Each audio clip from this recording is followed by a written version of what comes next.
Novel की शुरुआत Maggi और टॉम के बचपन से होती है। डॉर लॉकेट मिल नाम की जगह से होती है। मैगी एक तेज़, आवेगी और भावनाओं वाली लड़की है और उसका भाई टॉम उससे बिल्कुल अलग। वो एकदम सीधा साधा है, लेकिन सख्त और व्यावहारिक नैतिकता वाला है। मिस्टर टेलीवर टॉम के पिता ने सोचा कि उन्होंने इतनी पढ़ाई नहीं की, लेकिन उनकी इच्छा थी कि उसका बेटा टॉम पढ़े लिखे। उसके लिए उसने टॉम को मिस्टर स्टीलिंग के पास भेजा, जो कि बहुत सख्त थे। मैगी बहुत ज़्यादा खुश थी क्योंकि टॉम अपनी पढ़ाई ख़त्म करके वापस घर आ गया था। इसलिए लेकिन टॉम मैगी पर गुस्सा हो जाता है क्योंकि उसके सारे खरगोश मर गए मैगी की लापरवाही की वजह से। मैगी को बहुत बुरा लगता है और वो रोने लगती है, लेकिन टॉम बाद में उसे माफ़ कर देता है। मिसेस टुलिवर की बहन मिसेस ग्लेग उनसे मिलने आती है। मैगी और टॉम दोनों उसे बिल्कुल पसंद नहीं करते। जब मिसेस ग्लेग मैगी के लंबे और काले बालों पे क्रिटिसाइज करती है, तब मैगी अपने रूम में जाके कैंची से अपने बाल काट देती है और सब लोग उसका मजाक उड़ाते हैं। इसी मुलाकात के दौरान मिस्टर टेलीवर और मिसेस ग्योर्ज के बीच में आर्ग्यूमेंट हो जाती है और टेलीवर मिसेस ग्योर्ज को उसके डेट के पैसे लौटा देने की बात करती है।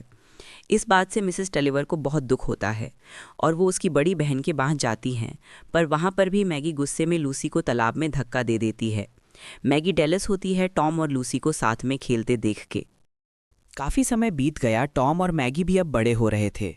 मिस्टर टुलिवर ने अपने पड़ोसी मिस्टर पाइवर्ट के साथ झगड़ा किया और उस वजह से उन्हें कोर्ट केस का सामना करना पड़ा।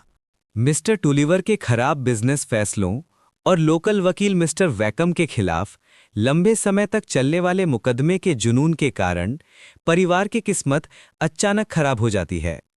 मिस्टर टुलिवर मुकदमा हार जाते हैं, जिससे परिवार आर्थिक रूप से बर्बाद हो जाता है और मिल और उनकी सारी संपत्ति जब्त हो जाती है। टॉम अपने दुख को दबाकर स्कूल छोड़ देता है और अपने पिता का कर्ज चुकाने और परिवार की इज्जत वापस दिलाने के लिए बिना थके काम करने में लग जाता है। एक तरफ टॉम अपने परिवार का कर्ज चुकाने के लिए मेहनत कर रहा है, वहीं दूसरी ओर जैसे जैसे मैगी बड़ी होती है, वह अपनी प्रबल भावनात्मक और बौद्धिक ज़रूरतों और अपनी दुनिया की बाध्यकारी सामाजिक अपेक्षाओं के बीच फंस जाती है। मैगी श्वेपकम के संवेदनशील और विकलांग बेटे फिलिप वेबकम की तरफ अट्रैक्ट होती है और पसंद करने लगती है, जिसे वो स्कूल से जानती थी। जिया इस रिश्ते को उसका भाई और पिता कभी हाँ नहीं कहेंगे, जिसकी वजह से वो फिलिप को छोड़ देती है। टॉम ने पक्के इरादे और कड़ी मेहनत से आखिरकार सारा कर्ज चुका दिया, जिससे परिवार की फाइनेंशियल सिक्योरिटी वापस मिल गई और मिस्टर टुलिवर की इज्जत भी लौट आई। दुख की बात यह है कि मिस्टर वेकम के साथ आखिरी बदले वाली मुलाकात के कुछ ही समय बाद मिस्टर टुलिवर की मौत हो जाती है। नॉवल के फाइनल सेक्शन में हम लूसी की पार्टी होती है। लूसी मैगी की कज़न है, जिसको बचपन में मैगी ने जेलस होकर पानी में धक्का दे दिया था। मैगी अपनी कज़न लूसी डीन की पार्टी में मिलने जाती है, जिसकी सगाई हैंडसम और करिश्माई स्टीफन गेस्ट से हुई है, जो एक ऊंचे सोशल स्टेटस वाला आदमी है। ये जानते हुए भी मैगी और स्टीफन एक दूसरे की तरफ ज़बरदस्त नशीले आकर्षण में खिंच जाते हैं। एक नाव यात्रा के दौरान स्टीफन जानबूझकर उन्हें नदी में बहुत दूर ले जाता है, जिससे असल में भागकर शादी करने की स्थिति बन जाती है। मैगी, जो अंदर से बहुत उलझन में थी, खुद को जुनून और उस पल की भावना में बह जाने देती है। इससे पहले कि वे कानूनी तौर पर शादी कर पाते, मैगी को एहसास होता है कि स्टीफन से शादी करना लूसी और फिलिप के साथ धोखा होगा और ये उसकी अपनी ईमानदारी को पूरी तरह से ख़त्म कर देगा।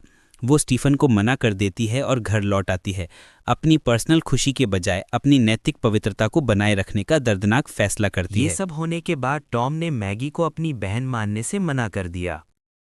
नॉवल के अंत में एक रात फ्लॉस और सेंट ऑग्स नदी में एक भयानक बाढ़ आ जाती है। मैगी तुरंत टॉम को बचाने के लिए नाव चलाती है, जो मिल में फंसा हुआ है। इस मुश्किल घड़ी में उनका गहरा खास रिश्ता फिर से उभरता है और वे अपने मतभेदों को सुलझा लेते हैं। वे एक दूसरे को गले लगाते हैं, अपने ज़िंदगी भर के प्यार और समझ को मानते हैं। जब वे सुरक्षित जगह पर जाने की कोशिश करते हैं, तो मिल के मलबे का एक टुकड़ा उनकी नाव पलट देता है। नॉवल मैगी और टॉम की दुखद एक साथ मौत के साथ खत्म होता है, जो आखिरकार मौत में एक हो जाते हैं, एक तरह से। और यहाँ पर ये नॉवल खत्म होती है। Like or subscribe for more videos.